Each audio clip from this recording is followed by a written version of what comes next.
Yes, I'm Ron Kamen with EarthKind Energy Consulting. We'll talk about that in a little bit. But basically tonight we're going to talk about how to achieve some climate goals.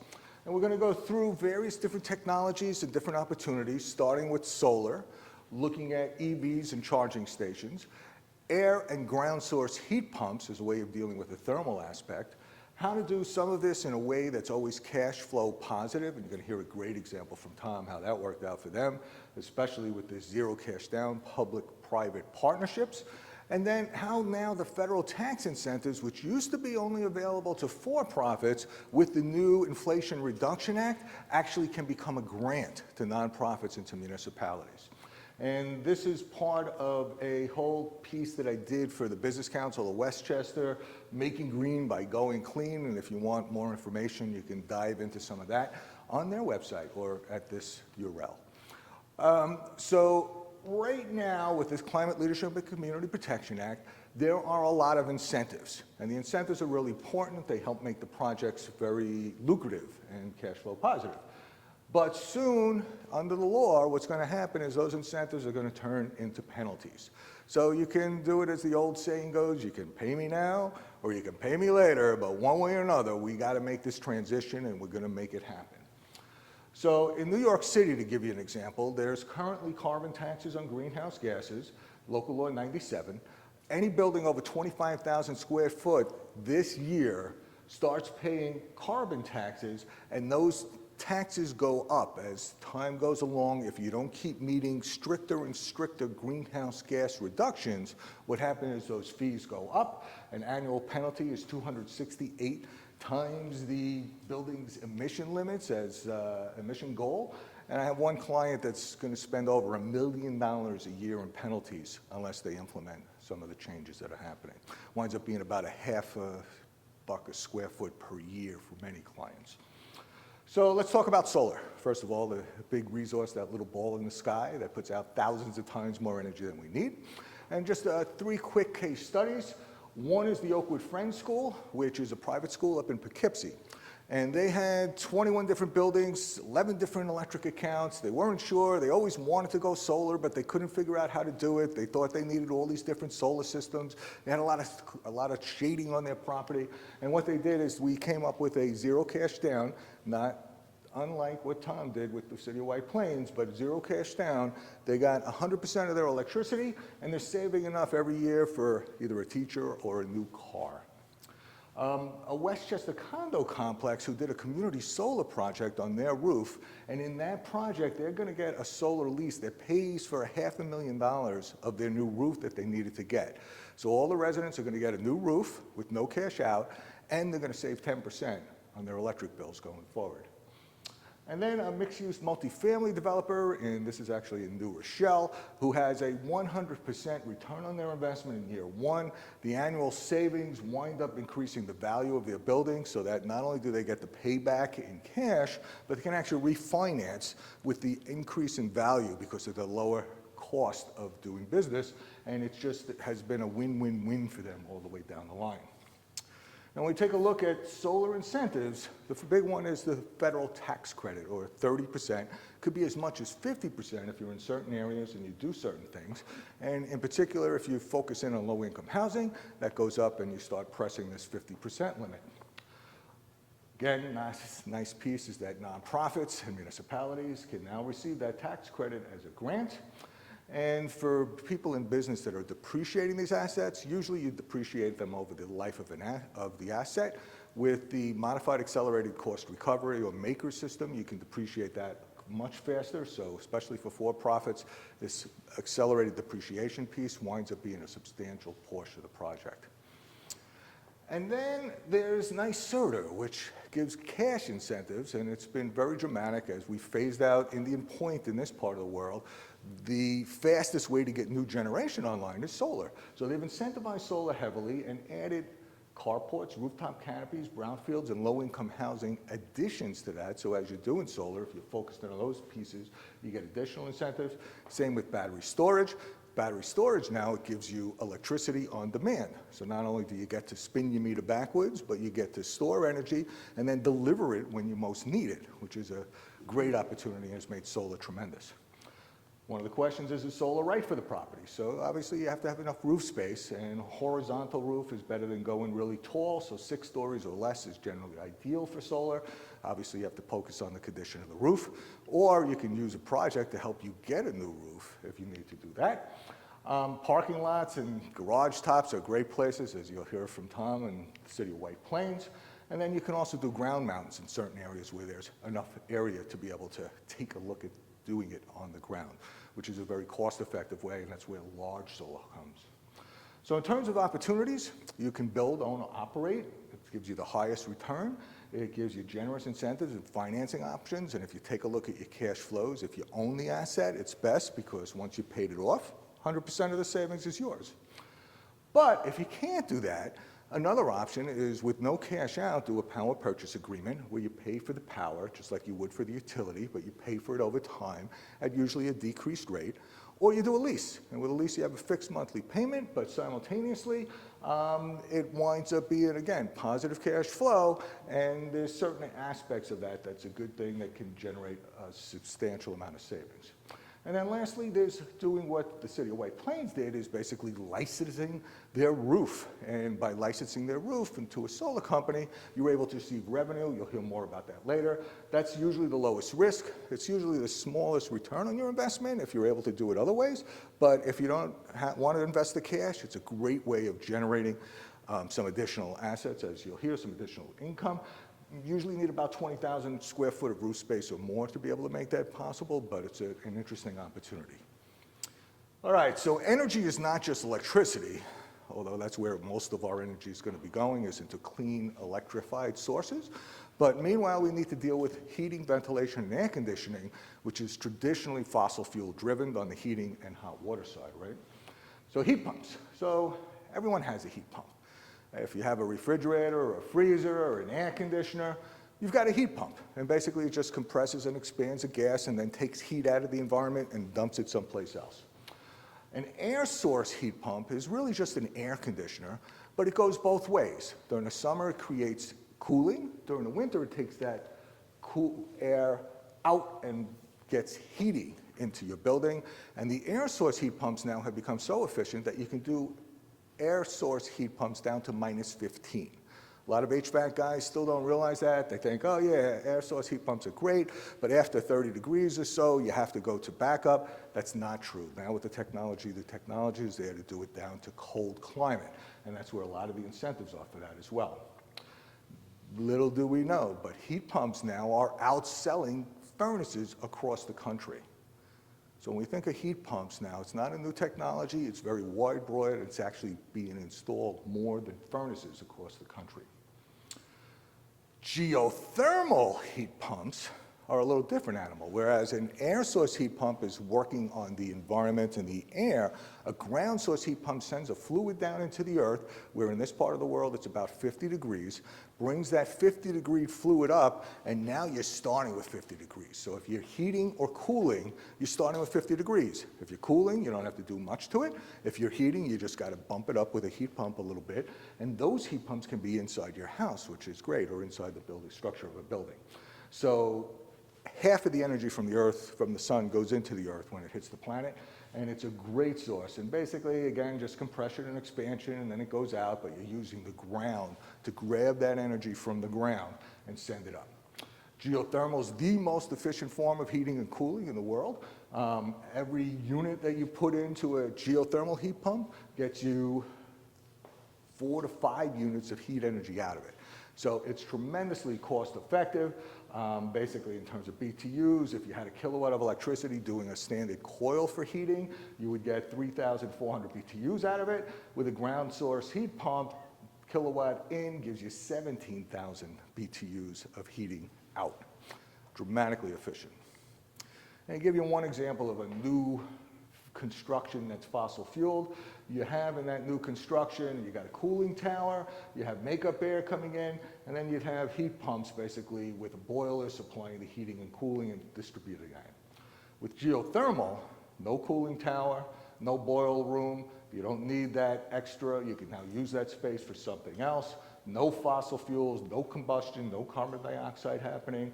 You can use that space up top for additional green roof, for additional rental units, and it's a great opportunity. And so basically with the geothermal, you have the same systems, but now what you're doing is you're just using the loops under the building or outside the building. Interesting statistic is if you take any building, you go down 500 feet under the footprint of that building, it carries the heating, cooling, and hot water up to 30 stories, and that's as far north as Toronto. That's happening all across the whole country up as far north as Toronto. So you deal with a geothermal heat pump, no combustion again, wells directly under the building, all the heating, cooling, and hot water, 25 to 30 stories. And if you take a look at the cost, the interesting thing is that these are the capital costs for doing a building. When you take a look at doing it traditionally with natural gas, you're at about $11 million when you take into account all the cost and the avoidance and the credits, et cetera. With geothermal, you can actually reduce your capital costs dramatically by 2/3 or more because of the incentives and because of the offsets that you get by not having to have the cooling tower and a furnace, and et cetera. And then you take a look at the operating costs, and what you find that if you took that building and you have traditional natural gas of about $600,000 a year, that is nearly half with geothermal because you're using that energy from the earth. So the net increase in your operating income goes up dramatically, your building valuation goes up dramatically, and now suddenly you're able to do everything in a very cash flow positive manner. And just in case you don't think it's possible to do it in this part of the world, I always like this example, right? So if you thought doing a geothermal project was hard around here, try going into Manhattan, into an historic building that everyone in the world knows, St. Patrick's Cathedral, drilled 2,000 feet into Manhattan's bedrock under St. Patrick's Cathedral, and you find that that was the least capital cost compared to all the other alternatives, and it produced 30% annual energy savings compared to the alternatives. So that's over there, that's the Pope blessing everybody for this little project that went out in Manhattan at St. Patrick's. And the interesting thing is when you combine these technologies, geothermal and solar, so now what you have is you got the sun's producing electricity. That electricity is helping to power your heating and cooling supply, and it's zero place in New Paltz, 42 apartments, 6 commercial spaces, 15,000 square feet. They don't charge their tenants anything for electricity, for heat, or hot water. It's all covered by doing it in this way with these renewable resources. Down in the Rockaways, Beach Green Dunes 2, solar and geothermal, 127 affordable housing apartments. Their air conditioning costs $10 a month compared to everybody else, which is over $100 a month in a similar sized apartment in a traditional building. And their heating cost is 10% less than natural gas. All right, the third component of energy, so we've got electricity, we've got heating and cooling.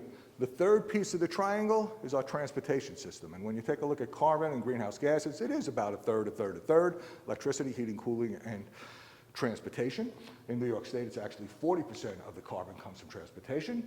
And an interesting statistic is that 98% of all US trips are less than 50 miles. So when you think about a normal daily trip, how far do you go?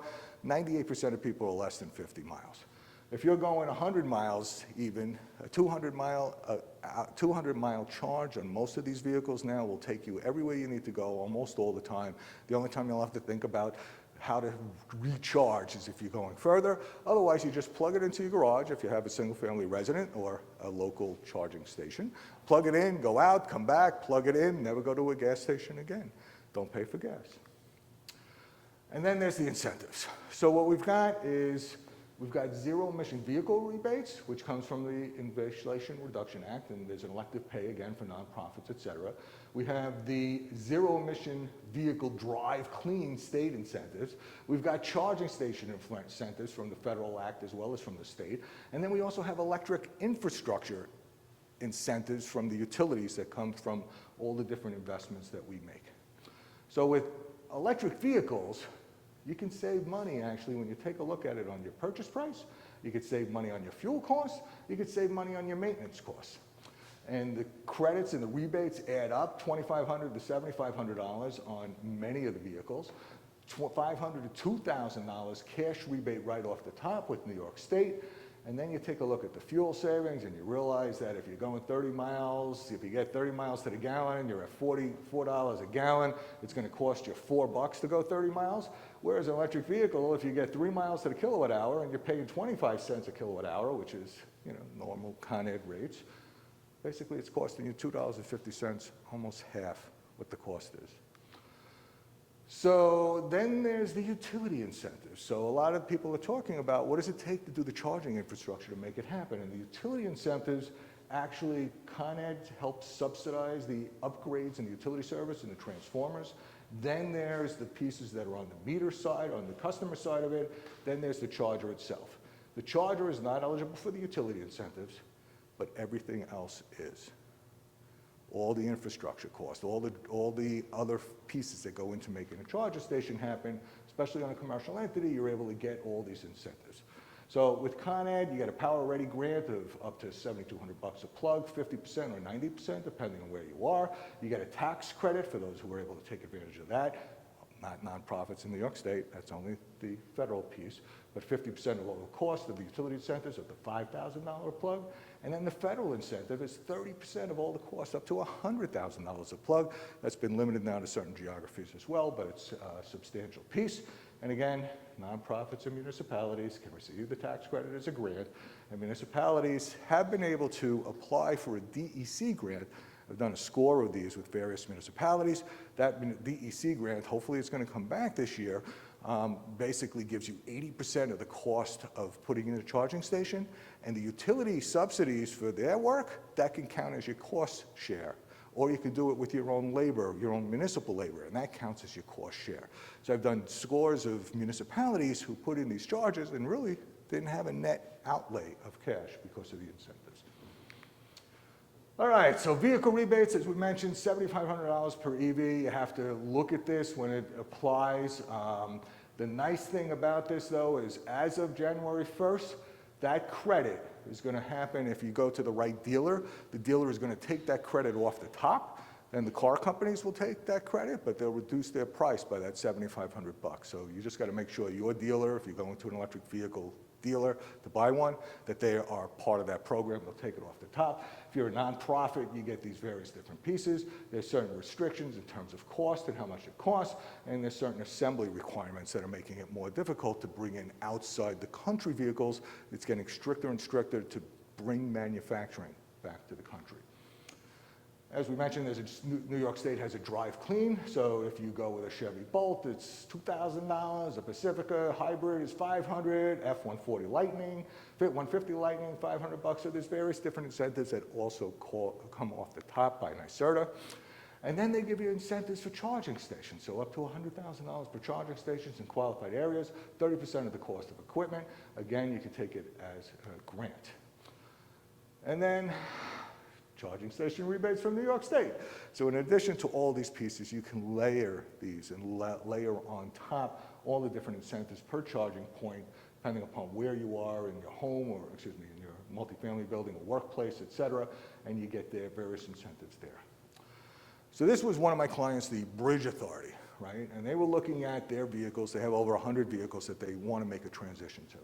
And so what we did is we took every vehicle, we identified how far they go, how much they cost, how many miles to the gallon they go, et cetera, et cetera.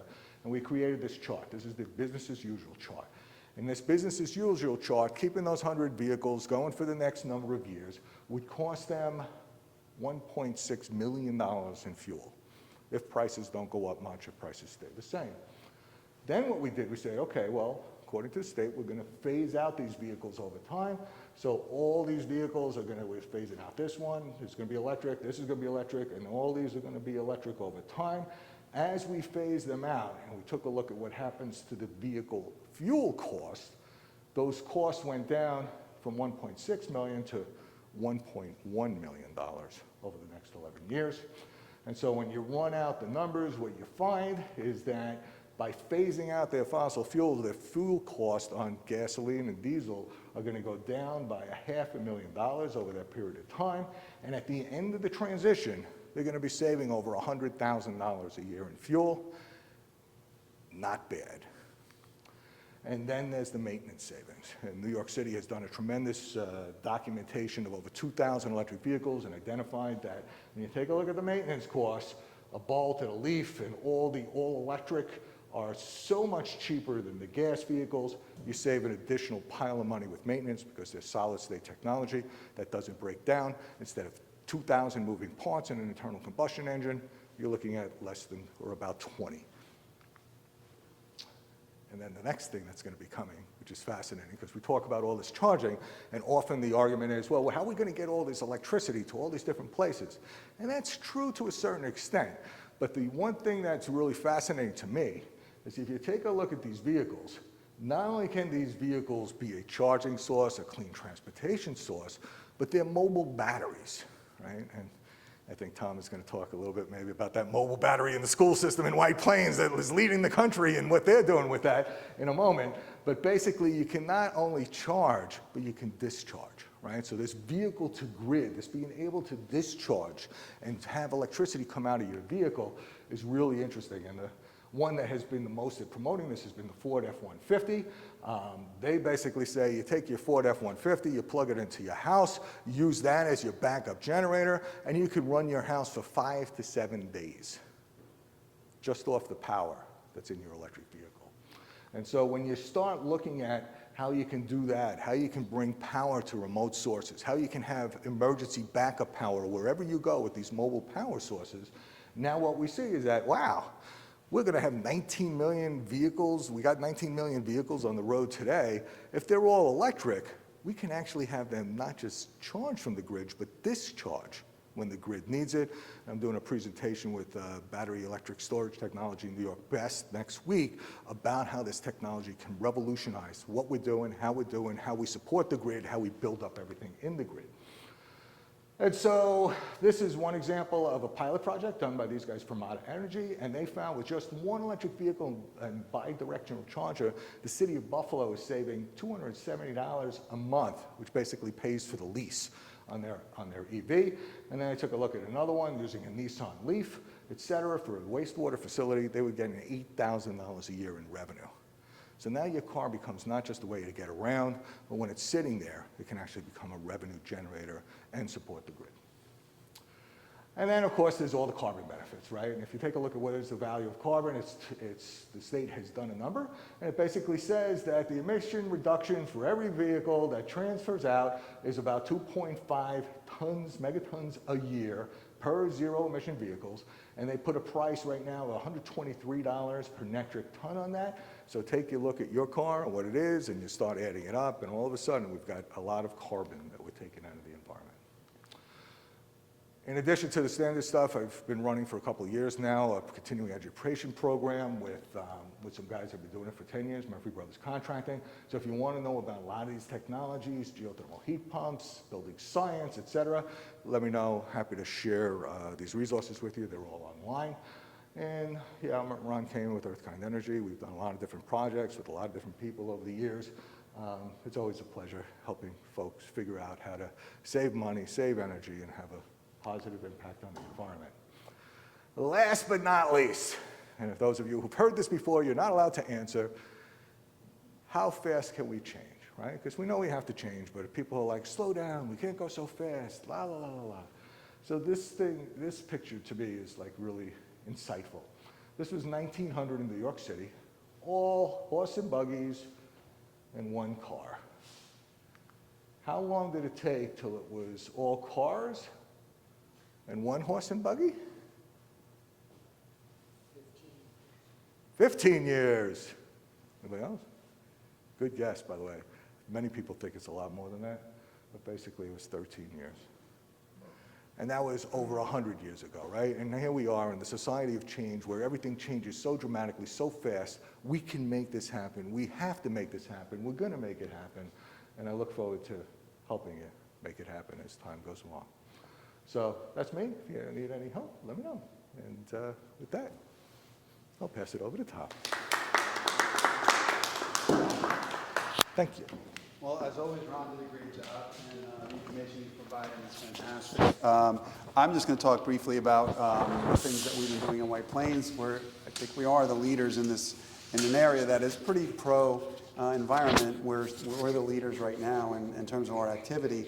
Ron made reference to our solar program. At the time that we put it in place, we could not avail ourselves of the tax benefits of installing solar that were available to private companies.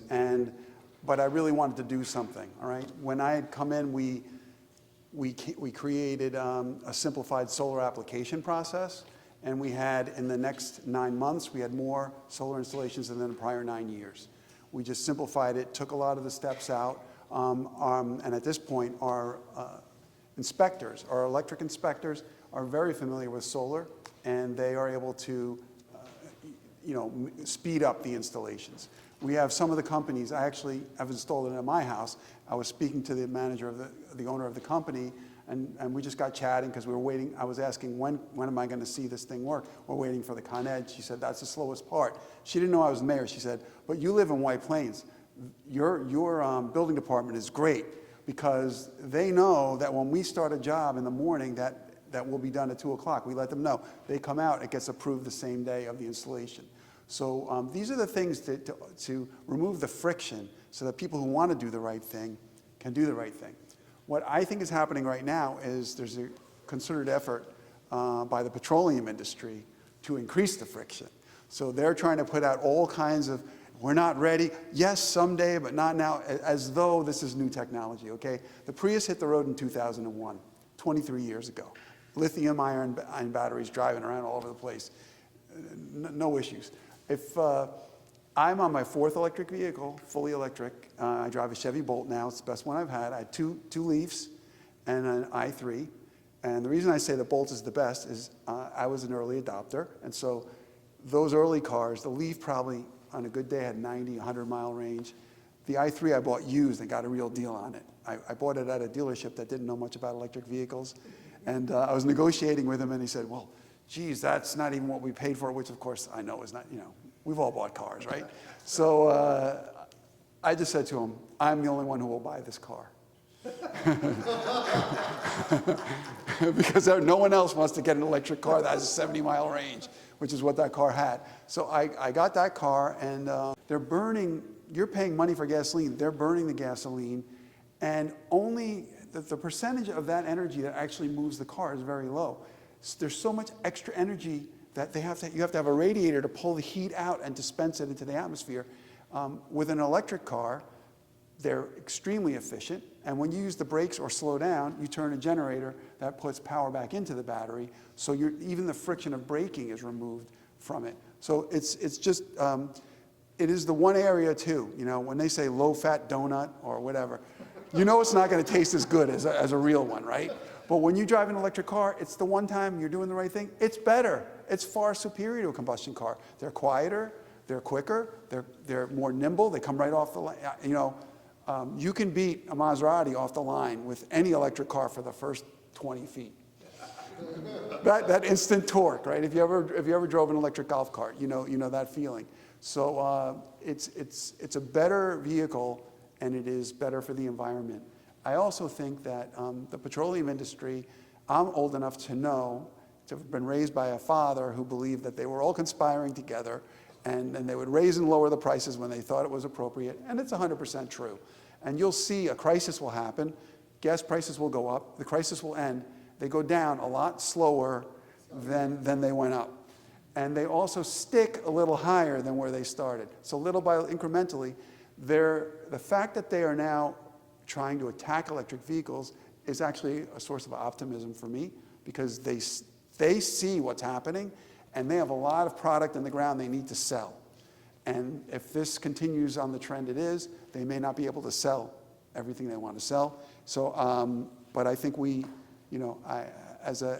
I think when I hear people talk about electric vehicles on TV, or even people installing chargers, I always want to ask the question, is anybody talking about this, the owner of an electric vehicle?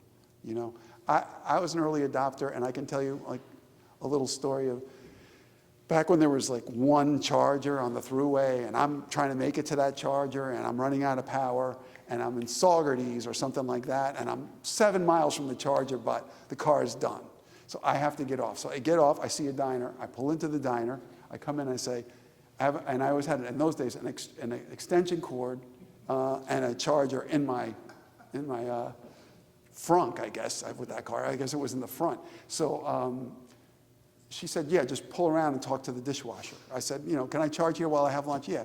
So I come around, the dishwasher comes out, I hand him the extension cord, he plugs it in, I plug in the car, I go inside, I have lunch. Now I have enough power to get me to the level 3 charger, and I just do it. Now, so I want to be clear, that was a long time ago. This doesn't happen now. You have the Chevy Bolt has, ranging from 240 to 200 miles range. So Sunday I have to drive to Albany. I'll drive straight to Albany without any need to charge. The hotel I'm staying at has, the adjacent property has free level 2 chargers, which charge a car at about 24 miles an hour. My car will charge about 100 miles in half an hour on a level 3. More expensive electric vehicles, which is almost anything but the Bolt, will charge significantly faster, like a Tesla 3 times as fast. But I will plug in, I will go in, attend my meetings, and keep it, and my phone will tell me, car's fully charged, I'll move it into the parking garage, and when I go home on Monday, I won't stop either. So we've got, Ron touched on geothermal, and he doesn't even know about this yet because it's just happened.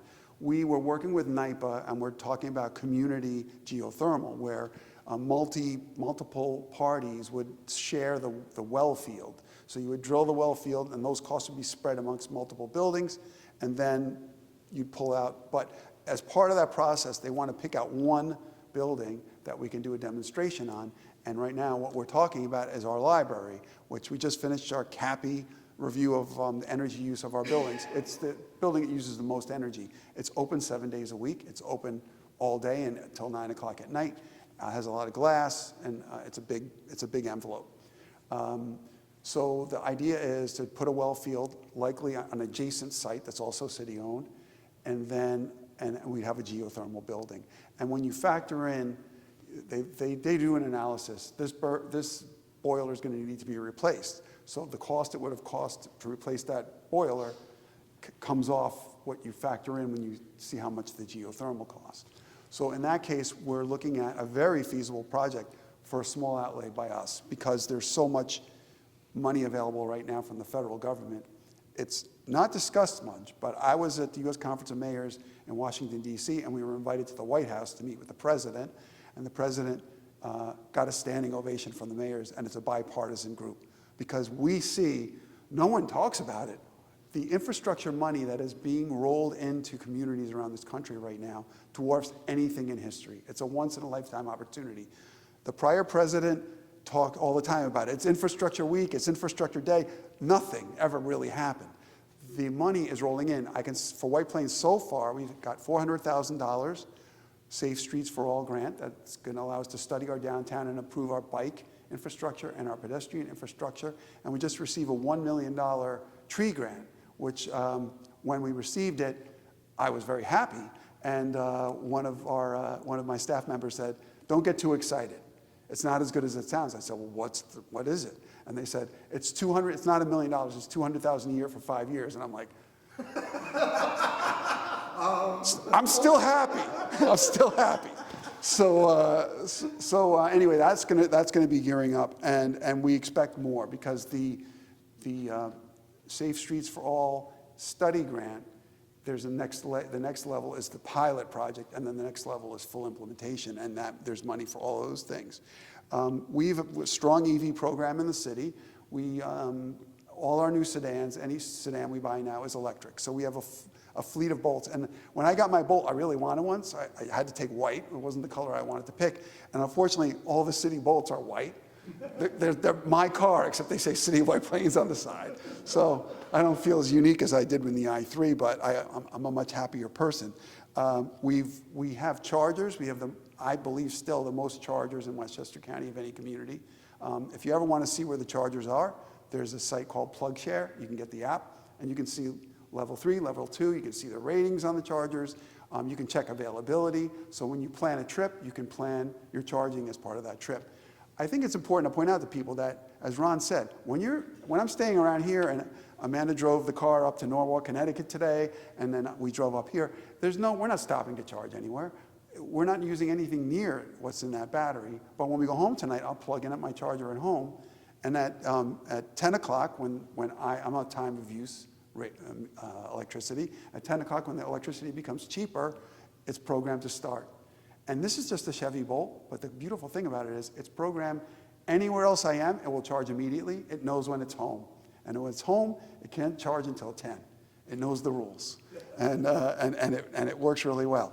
But so the big trip you plan for, but think about all the time you're saving by never having to stop for gas, ever. I mean, 25,000 miles without ever having to stop in this area for charging. So we've also been fighting hard, and it's going to happen now. Well, we have some cargo vans too, electric, that we're getting now. The van that drives around the city and delivers things to all the different buildings is electric. That's brand new. It has a lightning bolt on the side because we want people to know that it's electric. But we have an electric garbage truck that's coming in this spring/summer.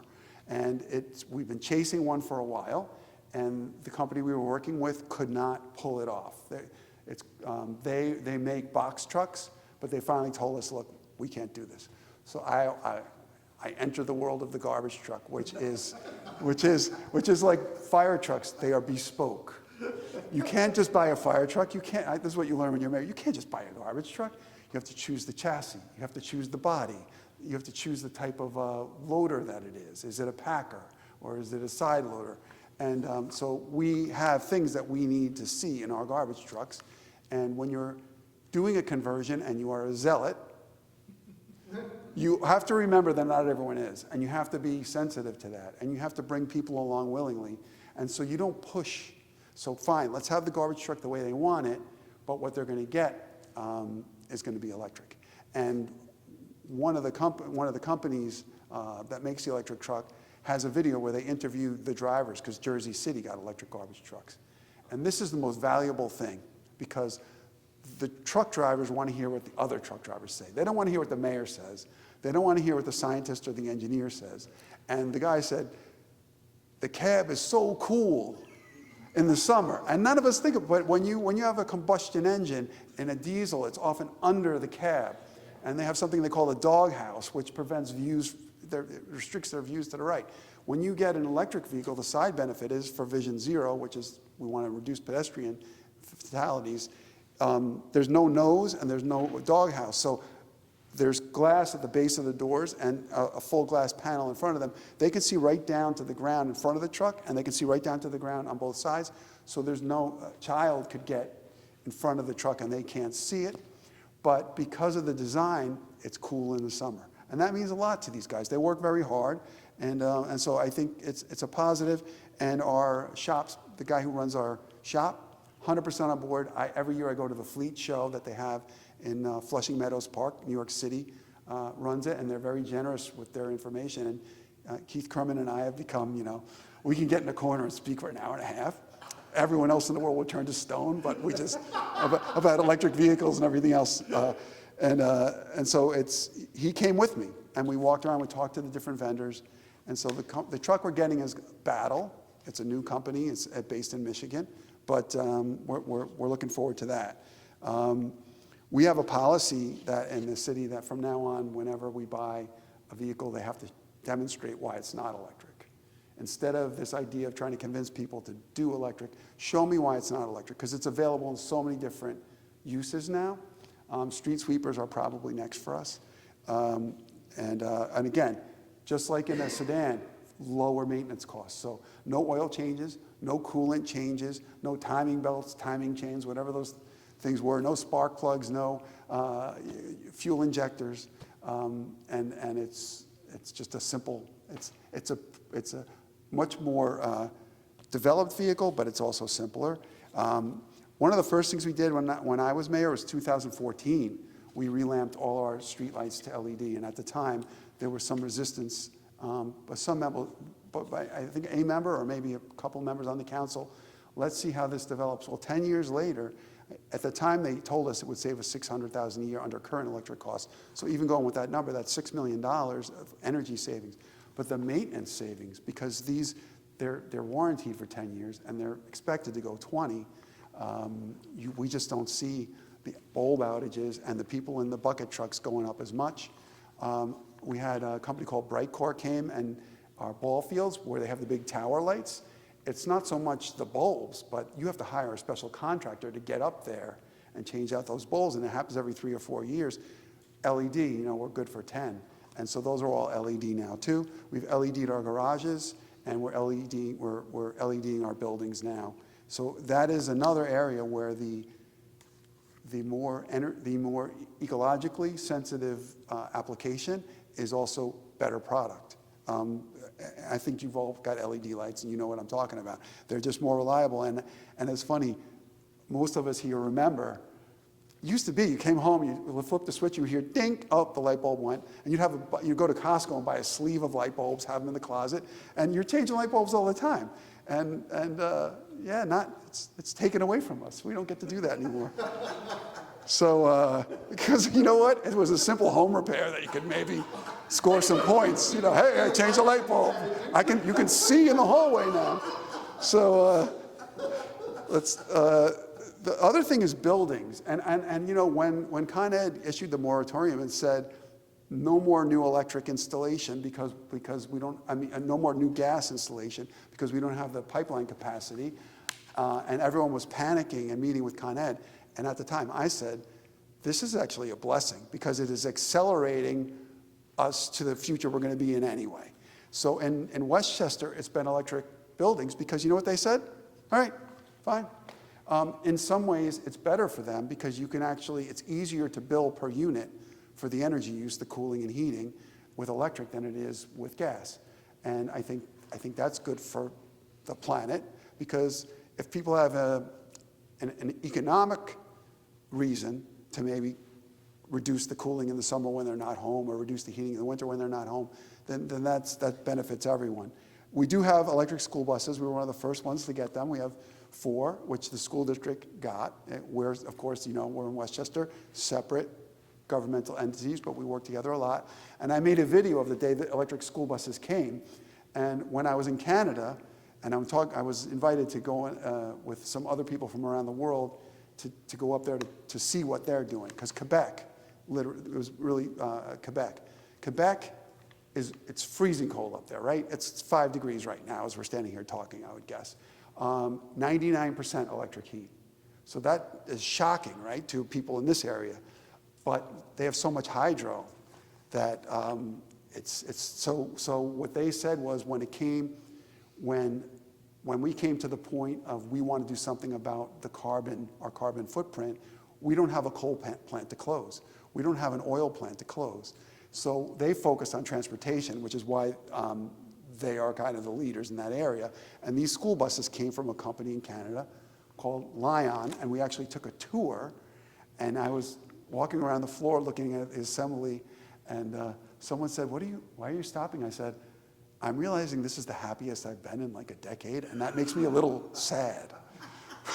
So, because I felt so good about what I was seeing.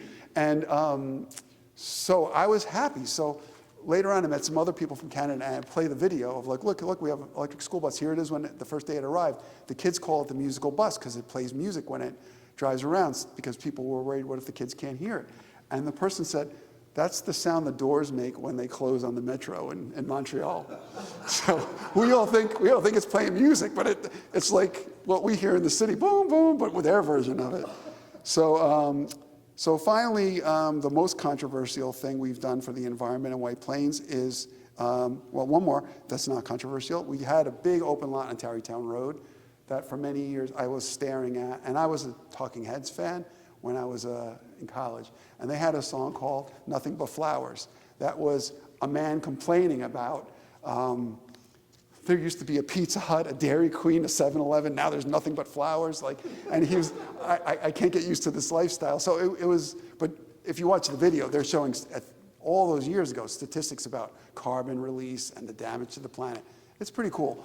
I looked at that and I thought, if it was a parking lot, and I thought I would like to do something with it. And so we, this year, opened it. We got grants from the state, and we're rewilding it, basically. We put it in a meadow. There's an old cottonwood tree in the center of the lot, and it's not a native, and we only plant natives, but it planted itself, and it has been there alone for so long that we want it to be there. And so we planted trees, all natives, all native plants. We put in some benches, a winding path, and kept it simple. We didn't do anything crazy with the spot, but it's something that over the years is going to, I think, contribute a lot. And its location on Tarrytown Road, we hope will catch people's attention, and maybe they go home and talk in their community about why don't we do something like that. So I'm going to wrap up with what is going to probably be popular in this room, but is unpopular with a certain industry, which is the banning of gas-powered leaf blowers. So we ban them entirely in White Plains. You can't use them any time of year. You can't use them to blow leaves, which is what they were made for, and you can't use them to blow blades of grass off of grass or out of a driveway like this, one blade of grass or one leaf. It's comical and not, because when you see them do it, and the studies on the noise they generate, it's at a certain frequency level. There's a reason that it's more irritating than other noise. It's at a frequency level that bothers us and carries further and penetrates walls. So if you live in a community like White Plains, where we're living on smaller lots, as they finish one job, another job starts, and you're going to be hearing noise all day long, and it raises blood pressure and decreases quality of life for people for the benefit of an industry. It is only necessary because of the business model that certain mow and blow landscapers have created. So we banned it, but a majority of the council wound up rescinding the ban in the fall, so they were allowed to use them this fall. There's been a change in the composition of the council, and it may be happening that we're going to reban them. But even with what they have now, they're complaining that they need them. And they need them in the spring. And so my question to them is, what is all the noise I hear in the fall? Like, what's left to blow? And they say things like, well, sticks fall down in the winter. And I'm thinking, I can't imagine what you would do if sticks are in the yard. Maybe pick them up. I remember as a child, that was the one thing that you could tell kids, go pick up all the sticks. It is, we're being sensitive to that industry. They can use electric blowers, and the electric blowers have improved in quality. That the attempts to demonize them are really just, they're used to doing things one way. My question is, who should bear the burden, right? It's cheaper for the homeowner who's paying them because they're on and off the lot in 10 minutes, 15 minutes. It's more profitable for the landscaper, but the cost is borne by all the people that live, that work, that want some peace and quiet in their homes and have to deal with that cacophony. And they are angry. They are angry. And so I think that you're going to see this spread. I know Bedford is down to about 2 weeks. Tough to enforce, but we actually have taken parking enforcement officers, and during the high season, we think that they stop writing traffic tickets. Another thing to make people happy, and they concentrate on writing that their shift is to write tickets and on leaf blower violations, and even then it's difficult. So our new legislation, we can now find the homeowner, because we can find the person using the blower, the company employing the person using the blower, and the homeowner. And it's not our intent. We don't really want to have to do that, but we'll start out with a warning letter saying you may not know it, but your contractor is violating the law. Please have a conversation with them.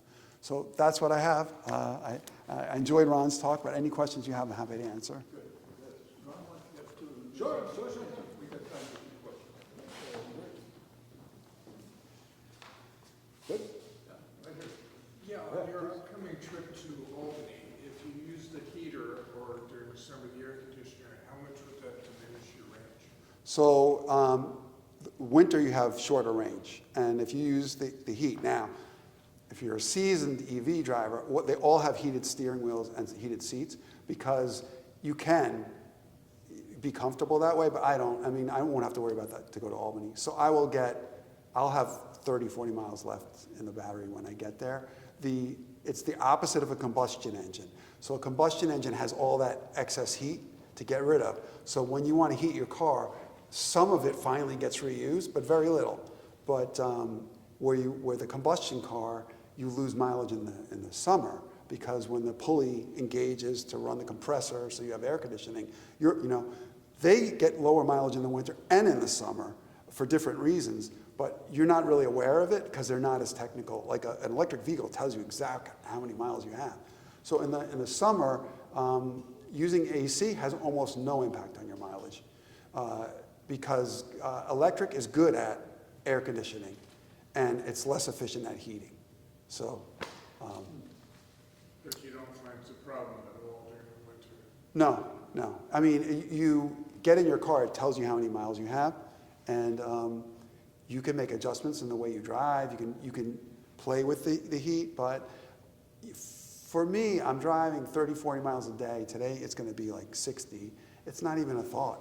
I go days without plugging in because I know what my schedule is. It's just when you go on a trip, you look at what it's telling you have for miles. Like I've driven the car to Bar Harbor, Maine, and back. I've driven it to Canada, to Thousand Islands in the U.S., and then to Mont Tremblant in Canada, and then down to Montreal, and then back to New York. No problem. And by the way, when you get into Canada, it's heaven for an EV driver. There are level 3 chargers next to like tiny little delis in the middle of the woods.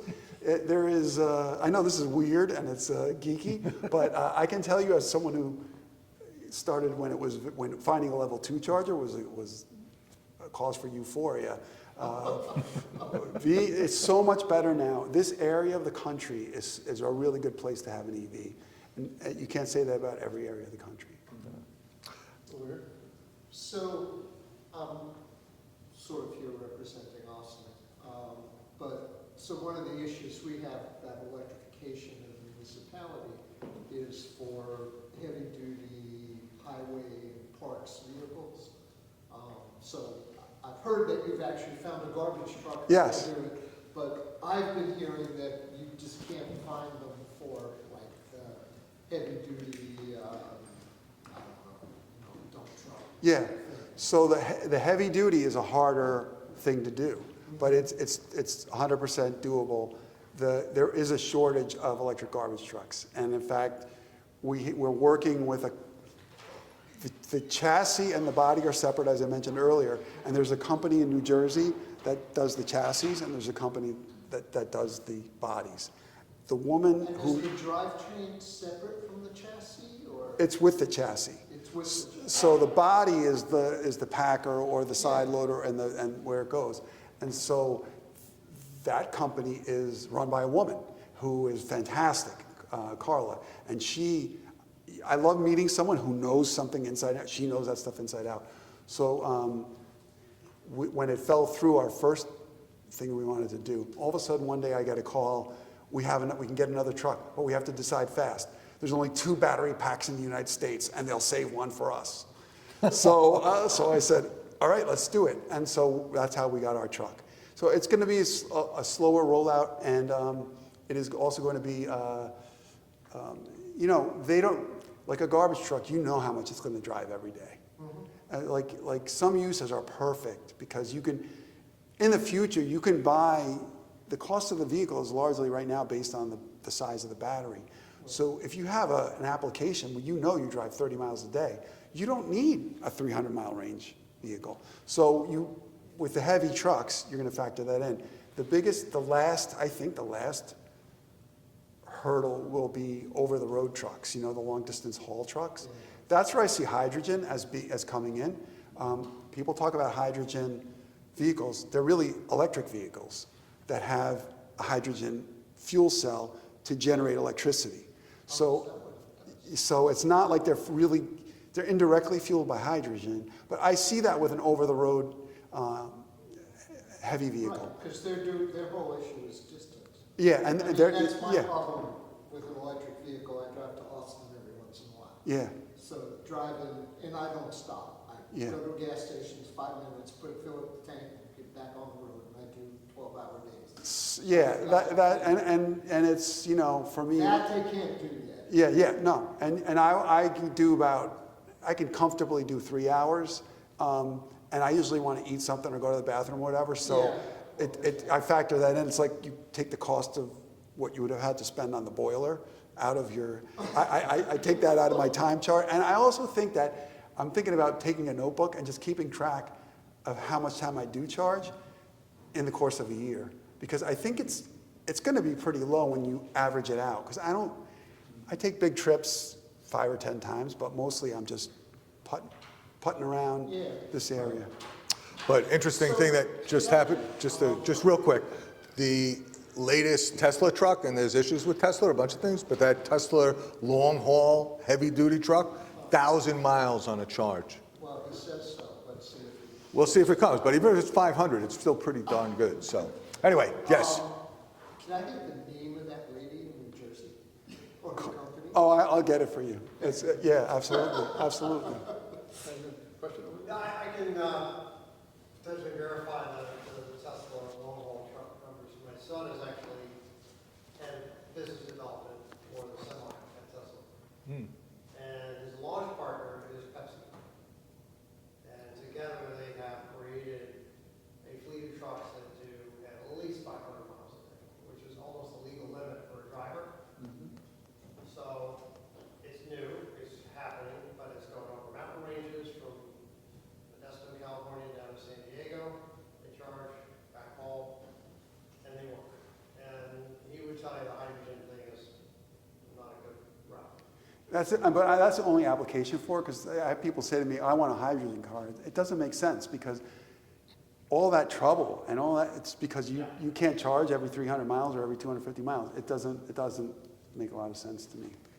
I also, because I was an old driver, you know, back in there's interesting things to do. You find a charger where there's something to do. Like on PlugShare, people share information. Like there's an artist in Ulster County by the Rip Van Winkle Bridge, I think, or one of those bridges. There's a Thomas Cole museum and it has level 2 chargers. So back in the early days, I plugged in and I was calling Amanda saying, hey, I'm walking around. This is amazing. This guy was I never even heard of this, you know. So there's things to do. Right, exactly. Yep. So a couple more questions for both Tom and Ron. A lot of municipalities are dealing with storage regulations now. Can you speak to that from the city of White Plains point of view? For EV for the electric storage? I mean, Battery storage. yeah, it's not been an Sure.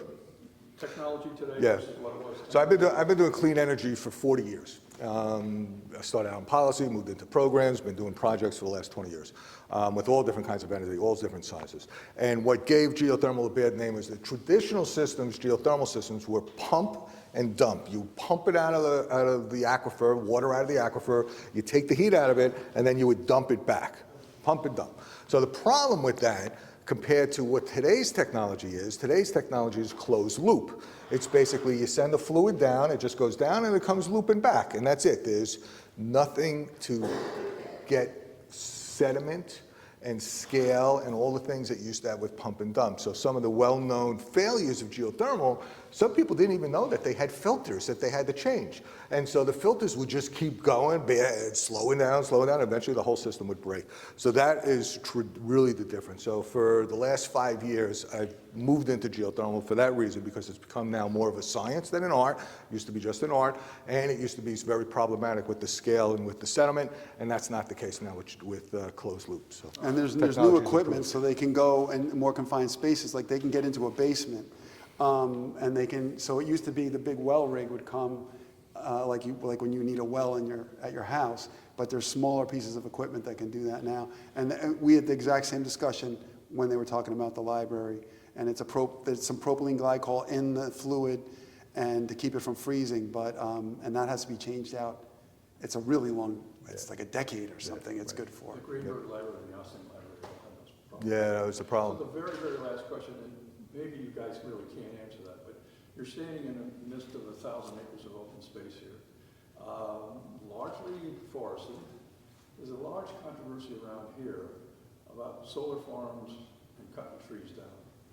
That's a really thorny question. Oh, I have a strong feeling on this. Good. Until every parking lot and rooftop garage is covered in canopies, we shouldn't even be thinking about cutting down trees to put in solar panels. It doesn't make any sense to me. It's serving the financial benefit of a particular property owner, and I'm not going to get into specifics, but they find it more convenient to have them in this part of the property, or they can't put their main business, they can't put the things that they put other places on their property in this area, so let's put the panels there. But in White Plains, the solar system that we put in, where we had them lease the properties, we said anything you want. It's the top of the ice rink, the top of the Public Works garage, and then canopies on 2 of our parking lots and all of our garages, except the ones that we don't think will be around much longer, that we want to do something different with.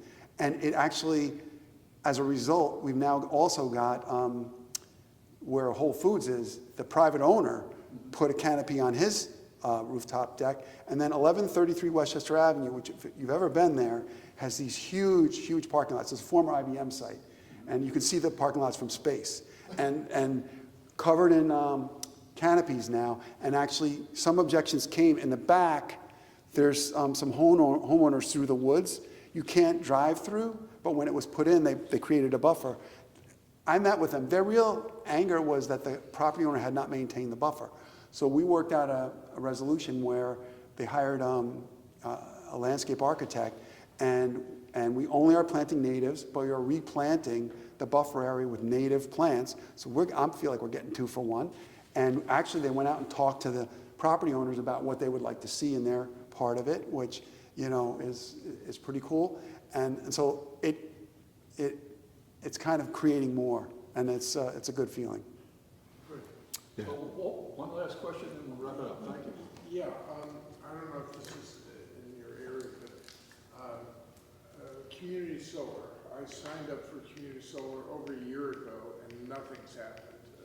Any idea how fast that's increasing in northern Westchester? Sustainable Westchester is looking for customers, because they just wrote to us. They want us to promote it.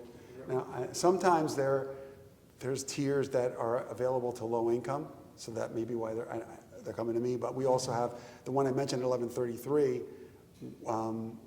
We're going to be distributing to White Plains residents, but we have about 150 people can go into community solar out of that. We're in Cortland. You should be able to get that. Yeah. All right, I'll check it out again. Huh.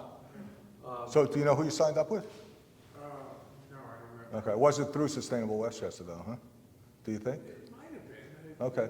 Yeah, so if it was, you should definitely let them know, because something fell through the crack. Yeah. But there is like a chicken and egg piece here, which is that there's usually more demand than there is supply, and then finding a place to put it, unless you're doing like Tom does on carports and over parking lots and such, it's become a challenge. But it's, it goes and it comes, it goes and it comes. So I would definitely double check on that. So, yes, sir.